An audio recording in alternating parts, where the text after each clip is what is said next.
Hello everyone, welcome to शिक्षा shorts.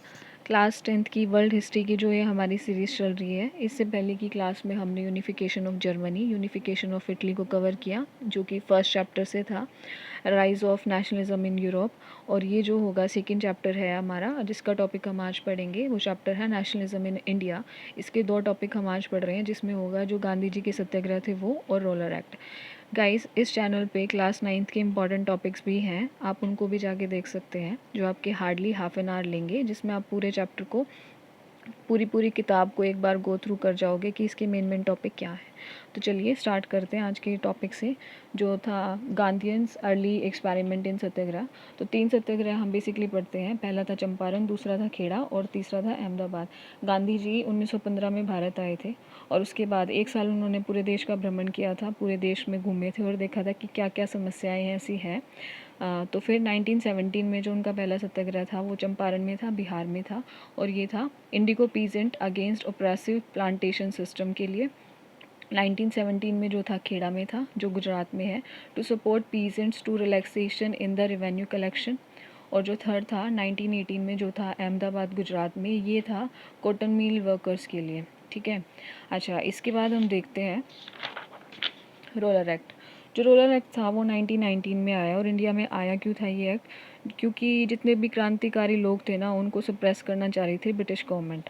इसके regarding ये एक्ट आया था। इसके लिए हम 4 चीज़ें पढ़ रहे हैं। पहला, इसका प्रोविज़न, इसके एम्स क्या थे और इसके कॉन्सिक्वेंसेस क्या रहे, और ये अनफेयर क्यों था। तो सबसे पहली चीज़ देखते हैं ये था क्या। Allow detention of political prisoners without trial for 2 years. लोगों को 2 साल के लिए जेल में डाल दिया जाता था।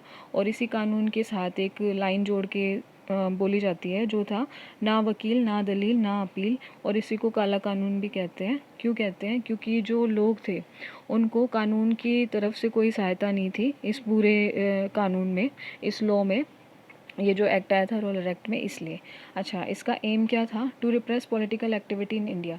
ये जितने भी क्रांतियाँ हो रही हैं पॉलिटिकली, ये जितने भी इंडियंस क्रांति कर रहे हैं, उनको सप्रेस करना, मतलब दबा देना इनको।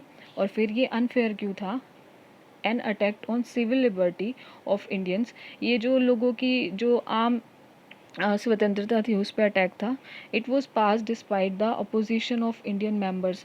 ये लोग जो थे, इंडियंस जो हमारे लोग थे, उनका कोई समर्थन नहीं था, फिर भी इसको पास कर दिया गया। तो इसके कॉन्सिक्वेंसेस क्या रहे हैं वो देखेंगे। All Indian hartal was planned by Mahatma Gandhi on 6 April 1919 against the unjust law.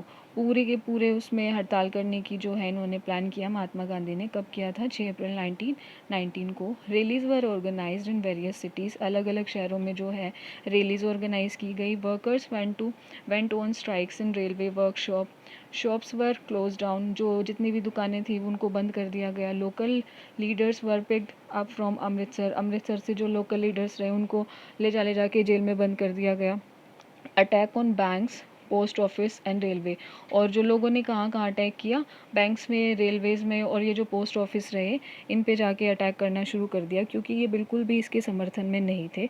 तो गाइज़, यहाँ पे हमने इसके मेन पॉइंट डिस्कस कर लिए हैं, पढ़ लिए हैं।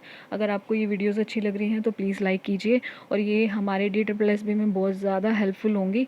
अगर अच्छी लग रही हैं तो प्लीज़ लाइक कीजिए और चैनल को सब्सक्राइब कीजिए। Thank you so much for watching.